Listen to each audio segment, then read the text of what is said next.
The news day continues here on One News Now Business. I'm Danny Laurel. Here are the biggest stories on the economic and corporate fronts. The national government's outstanding debt rose to a fresh record of 13.75 trillion pesos as of end February. The Bureau of Treasury said the debt pile increased by over 54 billion pesos due to the net issuance of domestic securities. Now, of the total debt stock, 31.3% was sourced externally and 68.7% were domestic borrowings. This February figure is already 94% of the expected 14.63 trillion peso debt by the end of the year. Now, President Bongbong Marcos wants to boost the local production of medicines. Marcos Jr. made this remark during a meeting with the Private Sector Advisory Council. The president cited issues in the supply of medicines during the height of the COVID-19 pandemic. The Health Department and Food and Drug Administration vowed to work with the private sector on the matter. They will identify medicines that can be produced locally and maximize the capacity of local manufacturers. The council will also look into establishing remote diagnostic centers and assess new medical technologies. The Bangko Sentral maintains that further monetary tightening to tame inflation would not risk financial stability.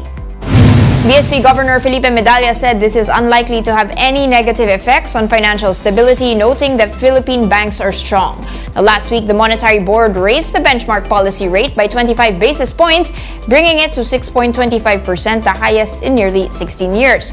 Medalla emphasized that the BSP supports economic growth and assured the public that future decisions will be guided by the latest developments. The Philippine Economic Zone Authority says it is on track to hit its full-year growth target for 2023. That's after approved investments jumped by more than 50% in the first quarter. On an annual basis, investments approved by PEZA increased 54% to 12.54 billion pesos in the January to March period. These investments consist of 42 new and expansion projects of eco-zone locators and developers. Now, for the month of March alone, the PEZA board approved 12 new and expansion projects. PEZA Director General Tereso Pangas said the surge in approved investments is an indication that they are on track to achieve a 10% growth target for this year.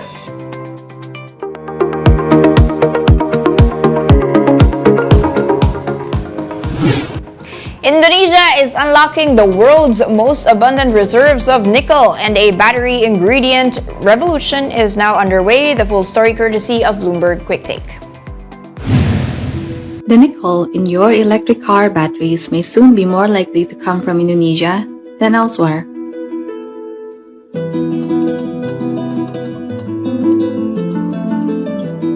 That shift started here on Obi Island, where Harita Nickel used Chinese know-how and capital to crack the code on a technology that makes turning the local ore into batteries possible, and for much cheaper. That method is called HPAL, which stands for High Pressure Acid Leaching. Using highly corrosive acid and extreme pressure, the plants can extract nickel from low-quality ores, unlocking the world's most abundant reserves of the metal. Past versions were plagued by cost overruns and chemical spills. This time, Harita says, it is different. With $20 billion more HPAL projects in the pipeline, the revolution could upend global pricing benchmarks and make the world more reliant on Indonesia and China for its shift to EVs. By 2025, Macquarie expects 2/3 of the global supply of nickel to come from the country. We'll be back with more stories after the break. Keep it here on One News.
And you're still watching One News Now. I'm Danny Laurel. Domestic air travel through the Ninoy Aquino International Airport has surpassed pre-pandemic levels. That's according to the airport authorities. The Manila International Airport Authority says domestic passenger traffic at NAIA stands between 113 to 115% of pre-pandemic levels. This as carriers weighted operations to serve the domestic market because international borders have not fully opened or have imposed restrictions. And with a week left before the Holy Week surge, passengers have already started to flock to NAIA to travel in time for the break. The MIAA expects the number of passengers at NAIA to reach at least 1.2 million from April 1 to 10 of April. The MIAA says it is already in talks with the concerned agencies to ensure enough manpower at the terminals.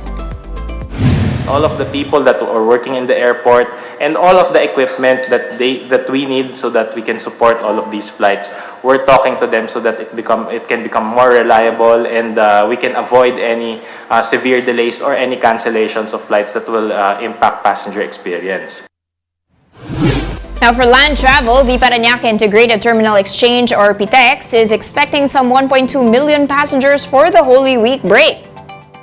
The Land Transportation Franchising and Regulatory Board says it is on standby in case additional units need to be deployed for the influx of passengers. This as authorities inspected Transportation Department found that trips to Bohol are already fully booked. Authorities also say they are preparing to conduct random drug testing for drivers and conductors who will be working the Holy Week. No, yung Bicol routes natin, yan yung mga unang napupuno. No? Hindi lamang sa kadahilan ng mas marami talaga mga taga Bicol na nandito sa Metro Manila, kundi nagiging jumping point to other provinces like Samar and Leyte. Pero mayroon naman tayong ugnayan no, sa DOTR at sa LTFRB, and ang usapan natin dito kung kakailanganin ng additional buses, madali naman tayo magpatawag and then magtatalaga sila ng mga kawani dito upang makapag-issue ng special permits kaagad-agad kung kinakailangan. Now in other news, the Metropolitan Waterworks and Sewerage System assured the public that there is enough water supply from the Angat Dam to last until December. This as water concessionaire Maynilad begun implementing daily rotational water interruptions.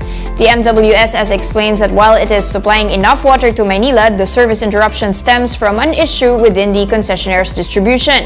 For this reason, the MWSS has met with Maynilad and Manila Water to address the ongoing rotational water interruption. Yun ma'am yung request po nung dalawang konsesyonaryo, MWSS to write NWRB para ma-evaluate din po ng NWRB kung yung existing elevation ng Angat ngayon is aabot po dun sa operational level ng Angat hanggang sa katapusan ng taon. Inaasahan natin pag madadagdagan po yung supply na ibibigay natin sa Maynilad sa pamamagitan po ng pag-aproba ng National Water Resources Board ng additional allocation po.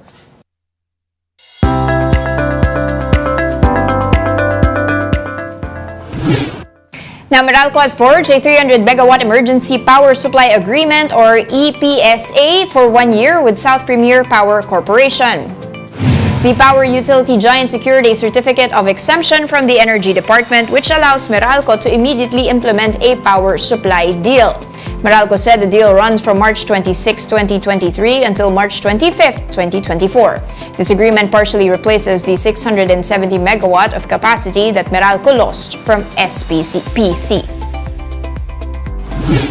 And over in the United States, tech giant Apple has launched its Buy Now, Pay Later service.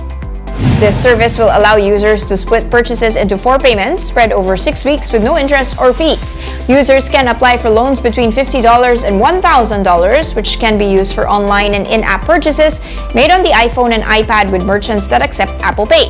Many Filipinos will also be hoping that this offer will be available in the country. A good deal for those dreaming to buy those Apple products. And those are the top business stories of the hour. I'm Danny Laurel. Join us again at 2 p.m. We are One News, all sides, all the time.